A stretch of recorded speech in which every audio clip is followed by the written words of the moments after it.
வணக்கம். இந்த வீடியோவில் testing of hypothesis large sample சைஸ்ல இருந்து ஒரு எக்ஸாம்பிள் பார்ப்போம். சம்மில் என்ன கொடுத்துருக்கேன்? Sample of 100 people. அப்போ சாம்பிள் சைஸ் என்னன்னு எழுதுங்க. Sample size n is equal to 100. இது லார்ஜ் சாம்பிள்னு சொல்லுவோம். எப்படி சார் சொல்லுவோம்னா என்னோட வேல்யூ 30 விட பெருசாக இருந்துச்சுனாலே இது என்ன சொல்லுவோம்னா லார்ஜ் சாம்பிள் சைஸ்ன்னு சொல்லுவோம். சரிங்களா? என்னோட வேல்யூ 30 விட பெருசாச்சுன்னா.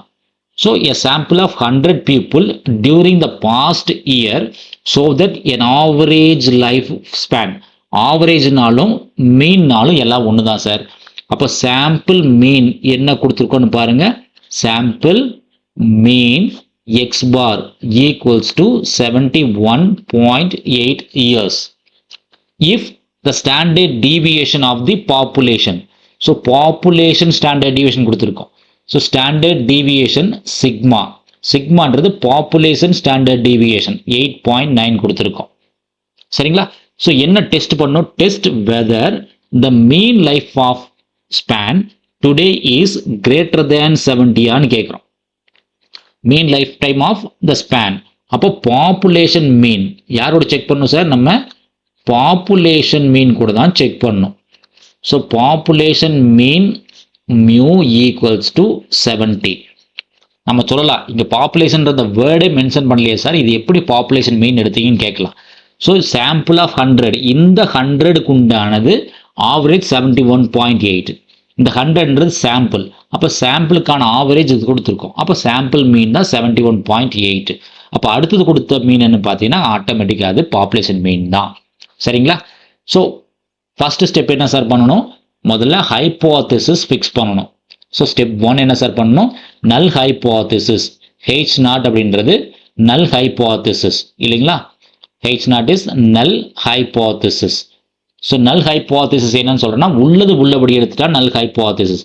கம்பெனி என்ன சொன்னாலும் அதை நான் அப்படியே அக்செப்ட் பண்ணிட்டேன் அப்படின்னா நல் ஹைப்போதசிஸ். அப்போ mu equals to 70. Mu equals to 70. So average life ஸ்பேன்ன்றது 17 எடுத்து உள்ளதை உள்ளபடி எடுத்துக்கிறோம். ஸோ H1ன்றது தான் ஆப்போசிட் எடுக்கிறதா, அதிகமாக எடுக்கிறதா, குறைவாக எடுக்கிறதான்னு பார்க்கணும். ஸோ H1ன்றது ஆல்டர்னேட் ஹைப்போதசிஸ். Alternate hypothesis. சரிங்களா? அப்போ என்ன சொல்கிறோம்? Test whether the mean life time of span today is greater than கொடுத்துட்டோம். கிளியராக கிரேட்டர் தேன் கொடுத்துட்டோம். அப்போ என்ன ஆகும்? Mu greater than 70. So greater than இது என்னன்னா one tailed. Not equal to வந்தால் தான் சார் அது 2 டெய்ல்டு. நாட் ஈக்குவல் டு வரலனாலே அது 1 டெய்ல்டு. இது என்ன கிரேட்டர் தேன் என்ன ஆகும் சார்? Right tailed. கிரேட்டர் தேன்னா ரைட் டெய்ல்டு டெஸ்ட்னு சொல்லுவோம். லெஸ் தேன்னா லெஃப்ட் டெய்ல்டு சொல்லுவோம். கிரேட்டர் தேன்னா ரைட் டெய்ல்டு டெஸ்ட். சரிங்களா? ஸோ ஸ்டெப் 2 என்னன்னு கேட்டிங்கன்னா டெஸ்ட் ஸ்டாட்டிஸ்டிக். டெஸ்ட் 2ன்றது step 2 test statistic. So test statistic என்ன சார்னா Z equals to x bar minus mu divided by sigma by root n x. So values substitute பண்ணுங்க sir. என்ன கிடைக்குதுன்னு பாருங்க. எக்ஸ் பார்ன்றது சாம்பிள் மீன். சாம்பிள் மீன் என்ன sir? 71.8. Mu என்ன sir? 70 divided by sigma என்ன சார்? 8.9 by root என்ன sir? root of 100. So மேலே தனியாக ஒர்க் பண்ணிக்கோங்க, கீழே தனியாக ஒர்க் பண்ணிங்க, அப்போ கன்ஃபியூஷன் ஆகாது. ஸோ 71.8 மைனஸ் 17னா கட்டாயம் 1.8 தான். Divided by 8.9 by root of 100ன்ற வேல்யூ 0.89. இது ஃபைனலாக கேல்குலேட்டர் ஒர்க் பண்ணிங்கன்னா என்னோட ஆன்சர் 2.022 அப்படின்னு போயிட்டே இருக்கும். சரிங்களா? இல்லை நீங்கள் என்ன பண்ணலாம்னா C denote Calc value. Z calculated value 2.02. அப்ராக்சிமேட்டாக 2 டெசிமல் பிளேசஸ் கூட நம்ம ரவுண்ட் பண்ணிக்கலாம். ஸோ இங்கே கேல்குலேஷன் பார்ட் ரொம்ப சிம்பிள் சார். ஆனால் லாஜிக் தான் நமக்கு ரொம்ப முக்கியமாக இருக்கும். சரிங்களா? ஸோ தேர்ட் ஒன் என்னன்னா டேபிள் வேல்யூக்கு போகிறோம். So third one table value. So table value. So table value என்ன சார் கொடுத்துருக்குறோம்? லெவல் ஆஃப் சிக்னிஃபிகன்ஸ் கொடுத்துருக்காமான்னு பார்க்கணும். ஸோ இங்கே லெவல் ஆஃப் சிக்னிஃபிகன்ஸ் பற்றி பேசவே இல்லை. அதாவது 5% லெவலா, 1% லெவலா, 10% லெவலான்றதை பற்றி பேசவே இல்லை.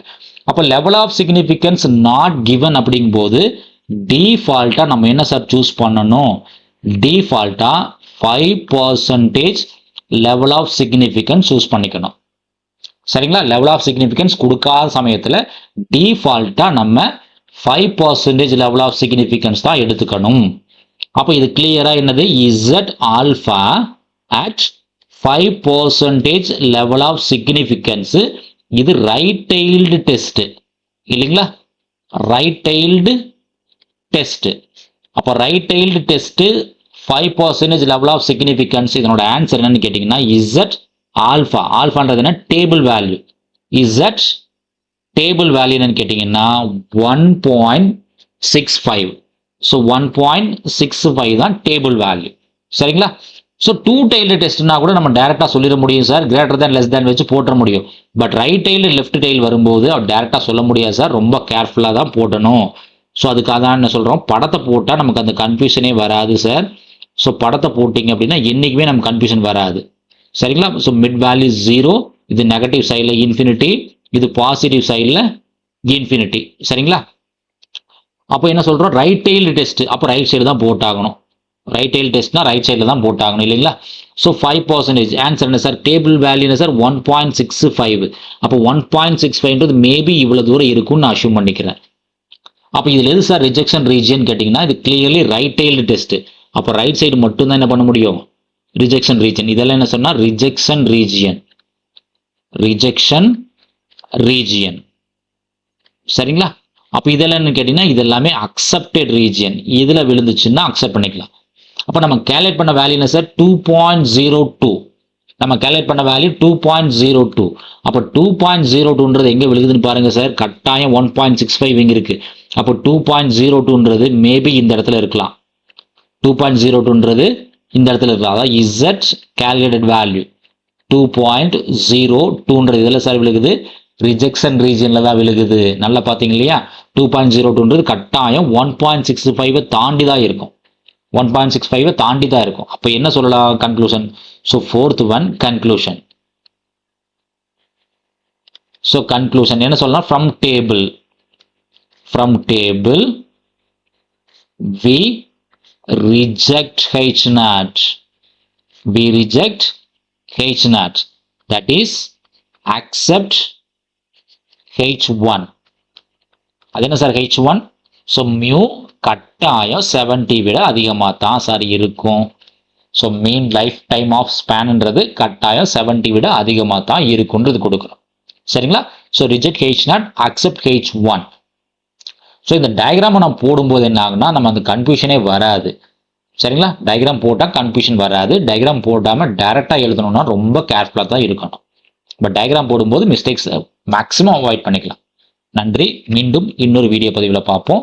இந்த வீடியோ நம்ம எடுக்கக்கூடிய டீச்சிங் மெத்தட் உங்களுக்கு பிடிச்சிருந்துச்சு அப்படின்னா நம்ம வீடியோவை லைக் பண்ணுங்கள், கமெண்ட்ஸ் பண்ணுங்கள், ஃப்ரெண்ட்ஸுகளுக்கு ஷேர் பண்ணுங்கள், மறக்காமல் நம்ம சேனலை சப்ஸ்கிரைப் பண்ணுங்கள்.